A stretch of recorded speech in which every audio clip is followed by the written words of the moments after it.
Alô, galera que gosta e acompanha o futebol goiano, forte abraço a todos vocês, em especial aos colorados. Sejam bem-vindos ao Futebol 62, o espaço que debate o futebol goiano. Bem, nós estamos aqui no início de temporada ainda, né? Os jogos ainda não começaram, nem mesmo as equipes foram esboçadas em treinamentos ou em jogos treinos, porque a preparação, a pré-temporada ainda está muito no início. Neste momento, as comissões técnicas dedicam mais tempo a exames, a testes, né, a parte física. Então, a coisa ainda tá apenas engatinhando, né, para 2022. Mas o torcedor, ele gosta, né, de já fazer, já esboçar o seu time, o que é que vai ser possível fazer com os jogadores que estão chegando, né, tudo isso. E isso é bom, né, é estimulante. E eu optei por fazer esse vídeo falando um pouquinho do que é possível o Igor fazer, o que é possível o Igor montar com este elenco que ele já tem. É lógico que as variáveis são inúmeras, mas eu optei aqui por duas ou três opções para a gente comentar um pouquinho, especialmente pelo lado técnico e tático, né? Que tipo de time ficaria nestas formatações. E é disso que a gente vai falar a partir de agora.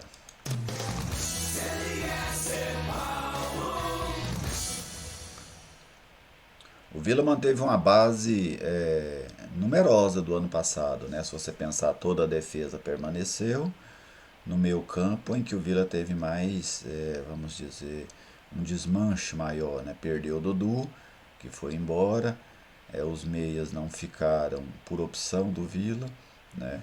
E lá no ataque o Vila não ficou com os homens do lado direito, até porque foram todos de rendimento muito baixo, né? Ou no máximo razoável, e ficou sem o Alisson, que foi para o Cuiabá.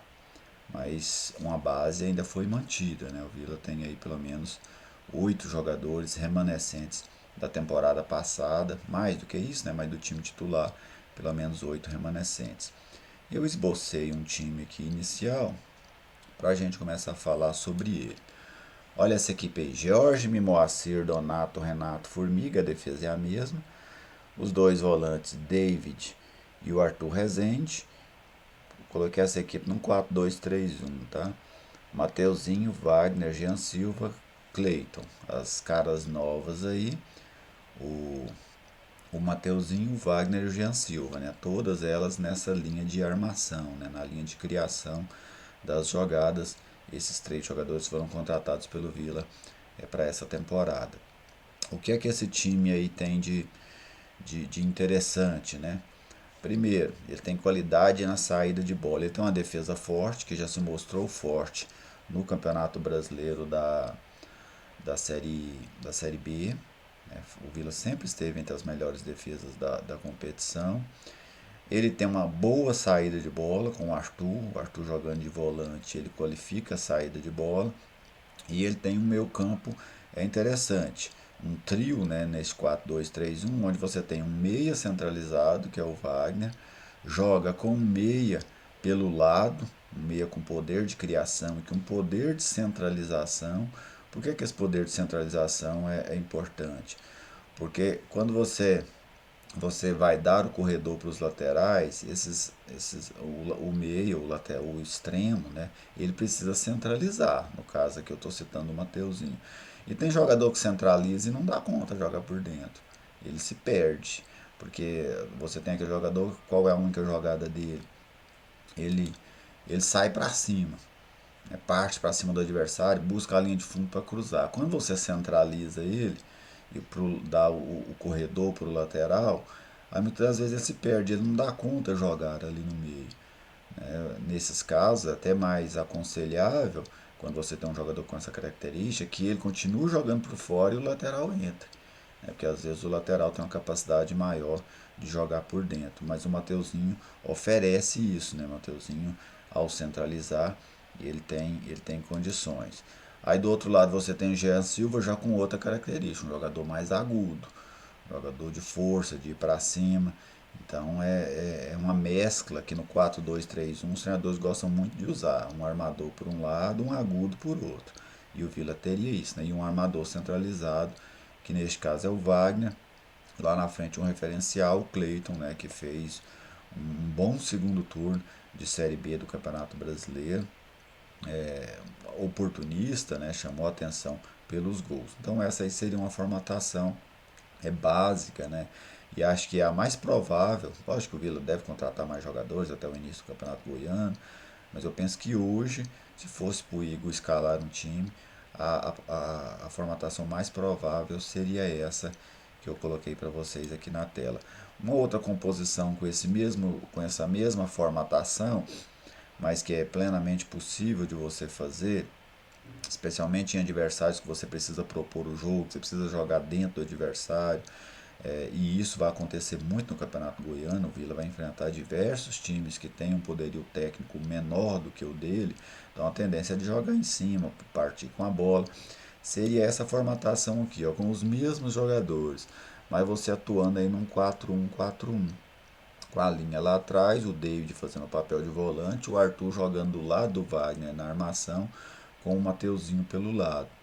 Isso aqui já te dá uma outra capacidade de ocupar, especialmente a intermediária adversária. Né? Você atuaria com dois meias, Arthur e Wagner, o Mateuzinho também pelo lado, você teria muito poder de criação nesse meio campo, e o Jean Silva para dar mais força. Em alguns momentos você podia também fechar o Jean Silva ao lado do Cleito para dar o corredor para o Formiga, e aí você faria uma linha com dois centroavantes e três chegando por trás. Né? Essa é uma formatação que eu acho bem interessante também. Dois centroavantes mais fechados, com três armando. O Internacional do Eduardo Cudê gostava de jogar dessa forma. Ele teve resultados diversos, né? Alguns bons resultados, outros não, mas é um tipo de formatação que causa muitas dificuldades para a defesa adversária. Então essa seria uma outra possibilidade. E naquele primeiro time que eu coloquei, só voltando ele aqui, você teria a opção talvez do Bambu no lugar do David, né? Uma troca simples, desempenhando a mesma função, mas eu vejo mais dificuldades no Bambu jogar de primeiro volante, sabe? O Bambu é um jogador que gosta de sair pro jogo, gosta de atuar ali pelo lado. Com o Wagner Lopes ele chegou até a fazer um homem aberto pelo lado direito, mas eu acho que o David tem uma característica mais interessante para isso. Mas seria possível também essa colocação do Bambu. E como é que esse time pode marcar, né? Numa linha de quatro, duas linhas de quatro, ele ficaria seria bem padrão e com jogadores capacitados para fazer essa marcação. A primeira linha ali com Moacir, Donato, Renato Formiga, a segunda linha com os dois volantes por dentro, David e Arthur Rezende, Mateuzinho por um lado, o Jean Silva pelo outro, e o Wagner e o Cleiton fazendo a saída de bola. Você também podia marcar num 4-1-4-1 da mesma forma aqui, ó, dessa segunda formatação. Lógico que isso aconteceria mais recuado, né, dentro do campo do Vila. Mas a primeira linha, o David fazendo as entrelinhas, depois uma outra linha de quatro na marcação e o Arthur dá conta marcar nessa linha, né? Isso é bom porque já jogou de meio. E lá na frente o Cleiton. Essa também seria uma opção de marcação num 4-1-4-1, hoje já bem mais utilizado no Brasil. Penso que são possibilidades que o Igor pode explorar. Com essa formação aí, eu acho muito difícil ele marcar num 4-5-1, porque o Wagner não tem aquela recomposição toda, né? Ou num 5-4-1, como ele marcou em alguns momentos. Para ele marcar num 5-4-1 aqui, ó, ele deveria descer o David entre os dois zagueiros, né? Você fazer uma linha de 5 aqui atrás.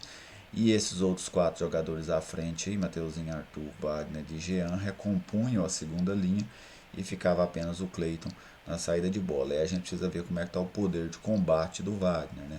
Para você não ficar estourando essa segunda linha o tempo todo se o jogador tiver um fraco poder de marcação. Beleza, gente? Isso aí é um esboço, né, que eu fiz aqui do Vila.